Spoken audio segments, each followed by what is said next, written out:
लेकिन मेरी जो हत्या होगी, जो मैं आत्महत्या करूंगा, उसके दोषी आप होंगे।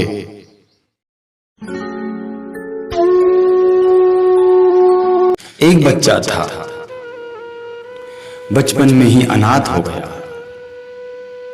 अनाथ होने पर उसके घर में कोई नहीं था, ना तो उसका कोई भाई, ना पिता, ना माँ, ना चाचा चाची, कोई भी नहीं था। और अनाथ होने के साथ साथ मजबूर हो गया। जिसके हृदय में दुख होता है ना दोस्तों, उसके लिए सब सुख बेकार है। लेकिन जब हृदय में आग लगी होती है ना, तब कुछ भी अच्छा नहीं लगता है। बच्चों को देखता था, कोई माँ की गोद में बैठा है, कोई पिता के साथ कहीं जा रहा है, लेकिन अभागा था बेचारा, उसके कोई नहीं थे आगे पीछे। और जिन लोगों पर माँ बाप का साया होता है, वो सबसे भाग्यशाली लोग होते हैं।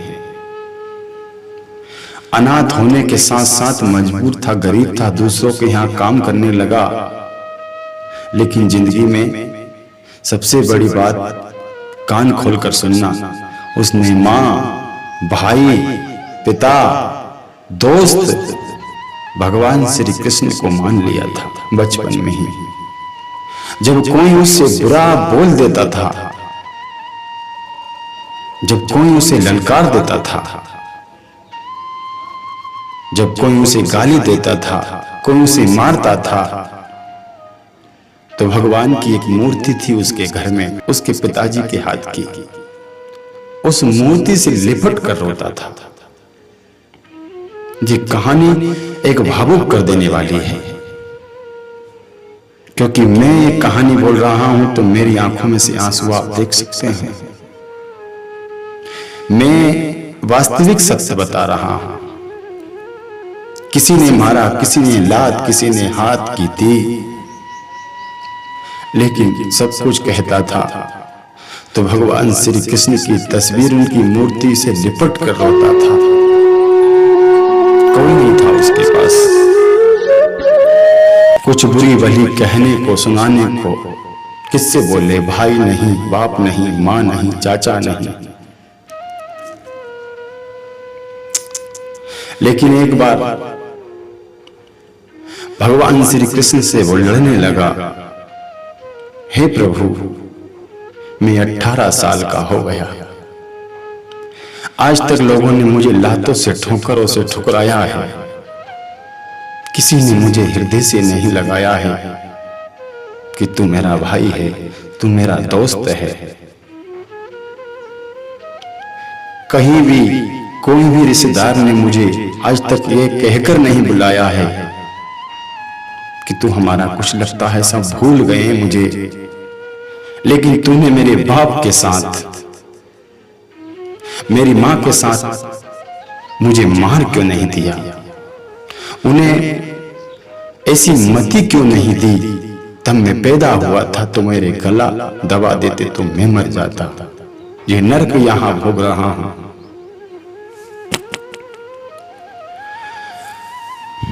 भगवान श्री कृष्ण उस व्यक्ति की हर बात सुनते थे। बच्चा था, लेकिन आगे क्या हुआ वो सोच कर आप दंग रह जाएंगे और ये सोचेंगे कि वास्तविक जिसने भगवान को पुकारा है उसे झूठे, मतलबी, कपटी इंसान की कभी जरूरत नहीं पड़ी है। रोता था, बिलखता था। एक दिन रात में भूखा सो गया। सुबह उठकर सोचा जहां काम करता हूं उसके पास चलूं। काम से तो उसने भगा दिया, लेकिन हो सकता है एक रोटी दे देगा तो पेट भर जाएगा।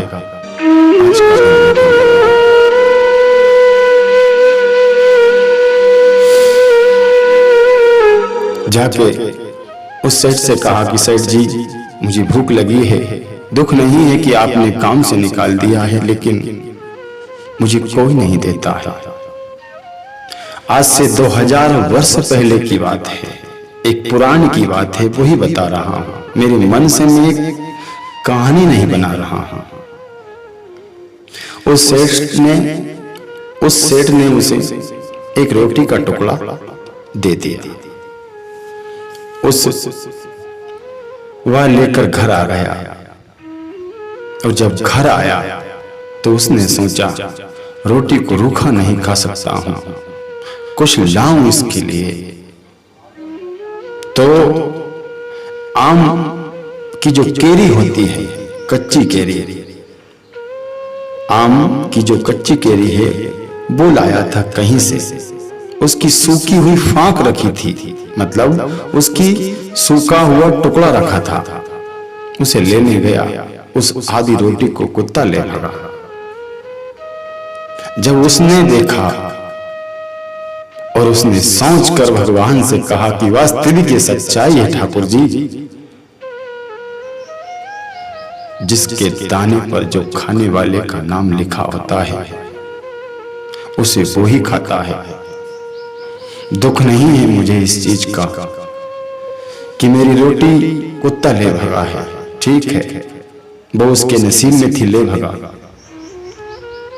लेकिन हे सावरिया सेठ, बस 10 दिन की मोहलत है। 10 दिन के अंदर अगर आप नहीं आए तो दुनिया में कोई पापी होगा, होने दो, मैं जानता भी नहीं हूं पापी कैसे होते हैं।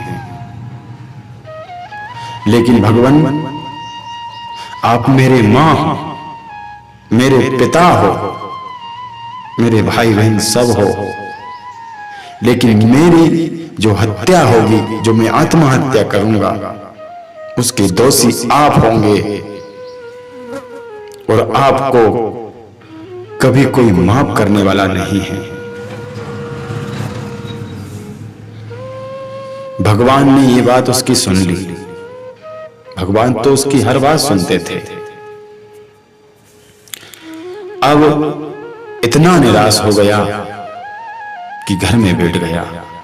काम वालों ने भगा दिया उसे, काम नहीं करवाते थे लोग। अब भगवान श्री कृष्ण ने सोचा कि अगर इसने कुछ उल्टा कर लिया तो मुझे माफ करने वाला इस दुनिया में है ही कौन। मैं तो सबको माफ करता हूं, लेकिन मुझे माफ कौन करेगा। यह इतने बड़े पाप का भागी अगर मैं बन गया तो मुझे पता नहीं कौन से काल में, कौन से युग में यह दंड भोगना पड़ेगा।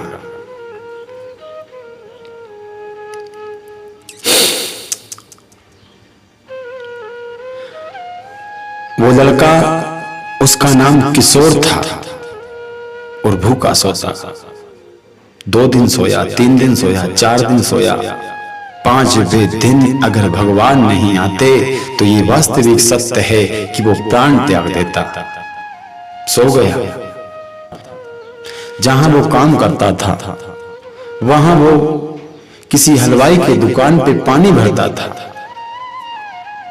10 साल उसने काम किया, लेकिन उसने लात मारकर भगा दिया। तो फिर वो हताश हो गया, क्योंकि ईमानदारी आज के वक्त में नहीं चलती है। जो बेईमानी की खा रहा है वो चकाचक है, लेकिन जो ईमान पे डटा है, अपने धर्म पर खड़ा है, कौन कहता है कलयुग है, कौन कहता है युग बदला गया। आज भी परमात्मा को पुकारो, तुरंत आते हैं। लेकिन एक पल सोचते हैं भगवान है और एक पल सोचते हैं कहां है भगवान। जिस दिन मर जाओगे उस दिन भगवान दूर हो जाएगा। लोग बात मुकाम की करता हूं।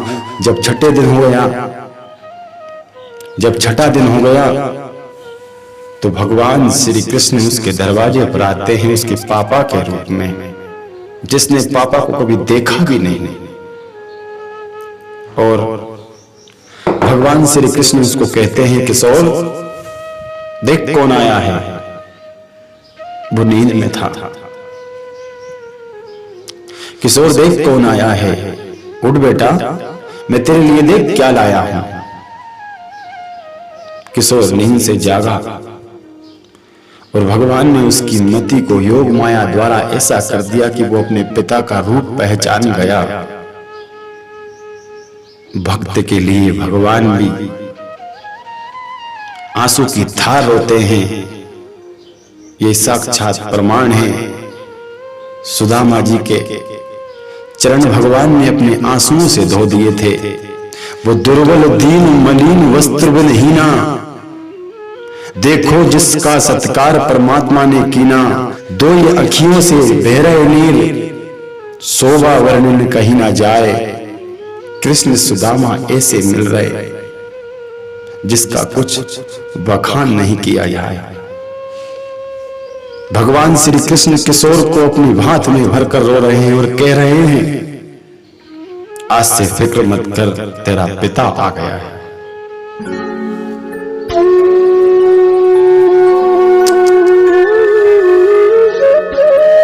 किशोर चिल्ला चिल्ला कर रो रहा था।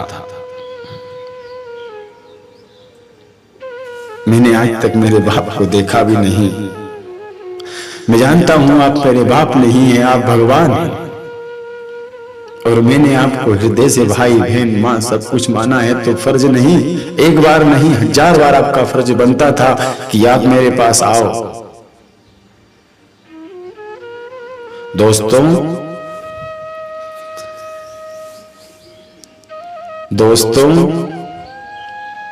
उस किशोर नाम के लड़के ने जहां भी धर्म हुआ, यहां भी यज्ञ हुआ,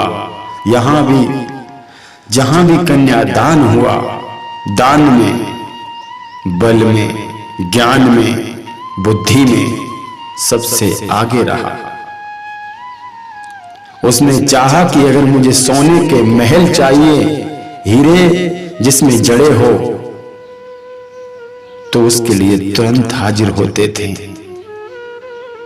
ये बात मैं आपको आगे बताऊंगा कि उसका नाम क्या था, वो कौन सज्जन थे जिनका नाम आज भी अमर है। ये कहानी भावुक होने वाली है। देखो, जब मैं अपने आप को भावुक से नहीं रोक सका तो आप क्या रोकेंगे। मेरे कहने का उद्देश्य यही है कि हृदय से जिसने पुकार लिया उसके लिए भगवान यही है।